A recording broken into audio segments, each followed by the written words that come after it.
And welcome back to Hannity. Sanctuary cities are coming under heavy criticism in the wake of the senseless killing of Catherine Steinle by an illegal immigrant. New numbers from ICE show that there are now more than 300 jurisdictions right here in America that refuse to turn over illegal immigrants to federal immigration officials for deportation. Joining us now, Arkansas Senator Tom Cotton.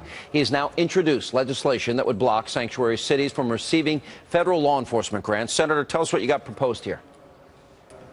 Hi, Sean. It's great to be on with you. The murder of Kate Steinle is a tragedy, but unfortunately, too many families have faced this kind of tragedy, crime at the hands of hardened criminals who are also illegal immigrants.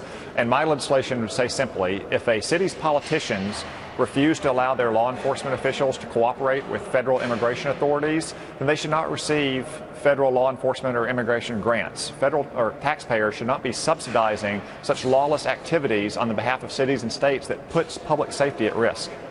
Well, let me ask you this, Senator, because isn't this against the law? I mean, here's what I'm trying to understand, because I know the president's lawless. I know executive amnesty is lawless. But, we have laws on the books that we're not enforcing. So these cities have made a conscious decision that they're going to disobey the laws that were passed and signed into law by presidents. And I'm wondering, all right, that to me is a slap on the wrist. Why do I believe if I decided to ignore laws that there'd be plenty of Democrats saying we need a perp walk, handcuff Hannity, and get his mugshot and put his you-know-what in jail? Sean, that's exactly right.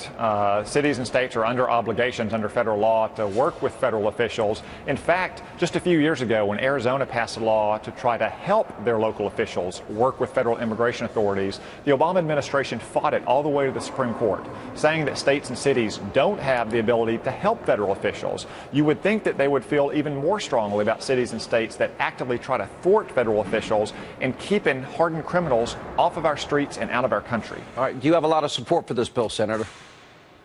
Yes, I've been very pleased with the response we've been getting. Whether we have a vote on the current bill or not, I intend to continue to offer my legislation as an amendment, and I hope to bring it up as a bill on its own, because I think we should all agree, wherever you stand on immigration, we shouldn't let hardened criminals stay in this country illegally. I agree. Senator, we'll continue to follow the legislation, and I support it fully. Thank you.